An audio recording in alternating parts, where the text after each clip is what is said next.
लायक नहीं है ये पानी का। पाकिस्तान इस वाटर के लायक नहीं है। नहीं लायक नहीं, क्योंकि अभी 15-12 दिन हुआ है, अभी तक इलेक्शन हुआ है, अभी तक वज़ीर-ए-आज़म नहीं आए हैं। ठीक है, ये पाकिस्तान गुलाम है, कभी इंडिया को बात मानते हैं, कभी अक़वाम मुत्तहिदा को बात मानते हैं। ये पाकिस्तान है नहीं, बस पाकिस्तान ऐसे ही बन गया। कायदे-ए-आज़म ने बड़ी गलती कर दी थी पाकिस्तान को बनाकर कर रहे हैं।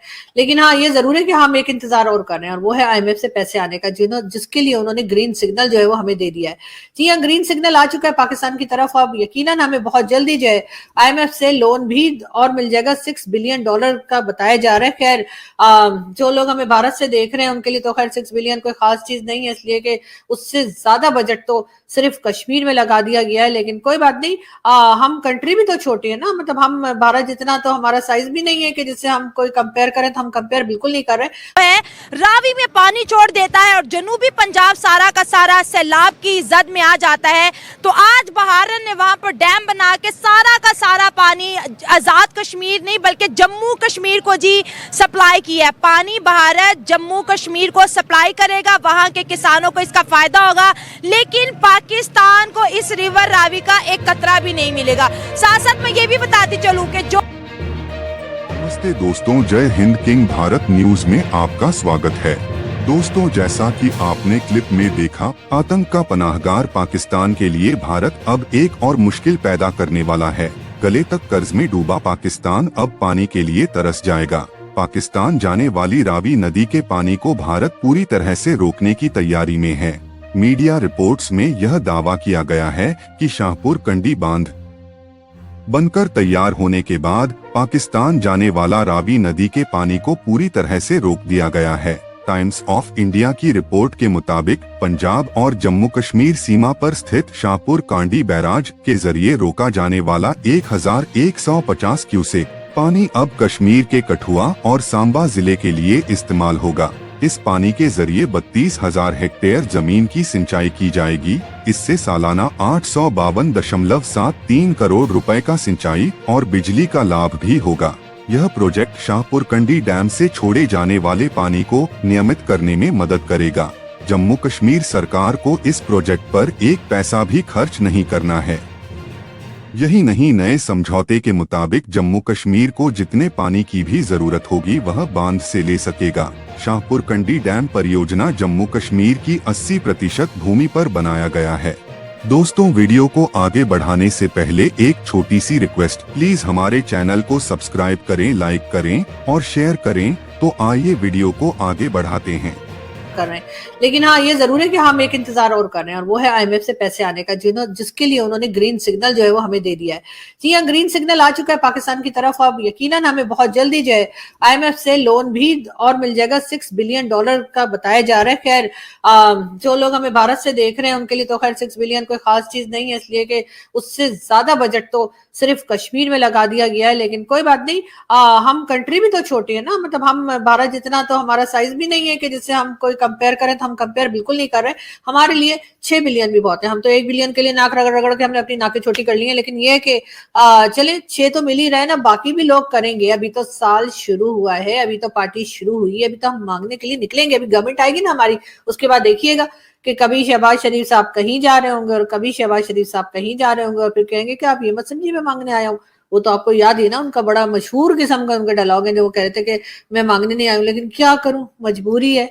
तो देख लेते हैं, वैसे हम अगर आप कहते हैं तो। मैं सऊदी अरब से होके आया हूं, मैं यूएई के होके, अभी मैं तुर्की होके आया हूं, और मैंने उन भाइयों को कहा कि आप हमारे बड़े अजीम भाई हैं, हमेशा आपने हमारी मदद की। और मैंने यही कहा, जब मैं आया हूं तो आप समझेंगे शायद ये मांगने आया है। मैं मांगने नहीं आया, लेकिन मजबूरी है। हमारा जिस तरह माजी में 75 साल में आपने हमारा हाथ बटाया है, कुछ अर्सा आप हाथ बटा दें। तो मैंने कहा मैं वादा करता हूं कि इंशाअल्लाह हम पूरी कौम हम मिलकर दिन रात मेहनत करेंगे, पसीना कराएंगे, अपने पांव पे खड़े होंगे इंशाअल्लाह। हम अपने पांव पे खड़े होंगे, क्योंकि अभी तो हम सर के बल खड़े हुए हैं। लेकिन हाँ, ये जरूर है कि अभी तक हमने कमाना शुरू नहीं किया है। पता नहीं शहबाज शरीफ साहब जब दोबारा एज अ प्राइम मिनिस्टर आएंगे उसके बाद उनको अपनी ये स्टेटमेंट याद रहती है या नहीं याद रहती। लेकिन खैर, इसमें नगड़े दसवानी खूब ये क्या बात है, अब पानी डांस करते हैं आज 1,28 कुड़ी 40। इंडिया दुनिया के लिए एक बहुत बड़ी मार्केट है। हर आने वाली कंपनी, हर मल्टीनेशनल कंपनी क्या चाहती है कि उसको ज़्यादा से ज़्यादा कस्टमर चाहिए, ज़्यादा से ज़्यादा कंज्यूमर चाहिए। वर्ल्ड पॉपुलेशन का एक बहुत बड़ा हिस्सा 1/8, यानी अब जैसा कि इंडिया चाइना को पॉपुलेशन में क्रॉस करके दुनिया की सबसे बड़ी आबादी बन चुका है। अब हर कंपनी के पास उस आबादी को फ़ायदा उठाना। अब पाकिस्तान दुनिया में 6ठे नंबर पर है आबादी के लिहाज से, लेकिन क्या यहाँ पर वैसी फैसिलिटीज़ हैं? क्या उन मल्टीनेशनल कंपनीज को वो प्रोटेक्शन दी जाती है जो उन्हें इंडिया में दी जा हमें रही तो है? दहशतगर्दी इतनी है यहाँ पर। जी, अच्छा किया है, बंद कर दिया है। अच्छा किया, वो कैसे? अच्छा किया है, आपको नहीं पता लगा वहाँ पे दरबार निकल आया अंदर रिवर के अंदर रावी के अंदर दरबार निकल आया। बाहर निकल आया, उसकी मिट्टी है, वो लोग बना रहे, कंस्ट्रक्शन में काम हो रहा है वहाँ पे। नीचे स्नोकर क्लब बन गया रिवर के अंदर। सही है, प्रॉपर। आप ये रिसर्च नहीं किया, आप रिसर्च कर रहे थे वहाँ पे अच्छा, रिवर रावी के अंदर स्नोकर क्लब बन चुका है। नीचे बेसमेंट में बना है और उसके बाद वहाँ पे एयरपोर्ट भी बन रहा है नीचे। लायक नहीं है ये पानी का, पाकिस्तान इस वाटर के लायक नहीं है। नहीं लायक नहीं, क्योंकि अभी 15-12 दिन हुआ है, अभी तक इलेक्शन हुआ है, अभी तक वज़ीर-ए-आज़म नहीं आए हैं। ठीक है, ये पाकिस्तान ग़ुलाम है, कभी इंडिया को बात मानते हैं, कभी अक़वाम मुत्तहिदा को बात मानते हैं। ये पाकिस्तान है नहीं, बस पाकिस्तान ऐसे ही बन गया। कायदे आज़म ने बड़ी गलती कर दी थी पाकिस्तान को बनाकर। वो जो एम्बुलेंस खराब हुई थी वो ऐसे नहीं हो गई थी। बाकी आप भी बहुत खूबसूरत है, अल्लाह ने आपको भी बहुत प्यारा बनाया। अब जो गवर्नमेंट बन रही है उसको बनना चाहिए। अब जैसे हालात चल रहे हैं उनको चलना चाहिए। अदरवाइज जब वो देखते हैं कि अब हमें एज अ कौम सोचना पड़ेगा, अगर हमने IMF की इस चीज़ से निकलना है तो हमें एज अ कौम इतना रेवेन्यू जनरेट करना पड़ेगा, हमें इस मुल्क में इतना पैसा लाना पड़ेगा, हमें मुल्क में डॉलर को लाना। पाकिस्तान है क्या? मस्जिद की बाथरूम के भी लोग पैसा लेते हैं। नए साल में नया सोचिए शहबाज शरीफ साहब, और कुछ ऐसी कंट्रीज की लिस्ट बनाइए जिनसे अभी तक हमने पैसा नहीं लिया है, हम निकलवा नहीं सके या हम गए नहीं, हमारे दिमाग में उनका नाम नहीं आया, कोई भी रीजन हो सकता है। तो अब आप नई लिस्ट बनाइए और उस नई लिस्ट में उन लोगों के नाम ऐड कीजिए, उन कंट्रीज के नाम ऐड कीजिए जो अभी तक हमें कर्जा देने से बचे हुए हैं या हमने जिनसे अभी तक लोन नहीं लिया है, तो हम ताकि उनका रुख करें। जो पुराने वाले हैं वो तो हम आंखें दिखाने लग गए जी।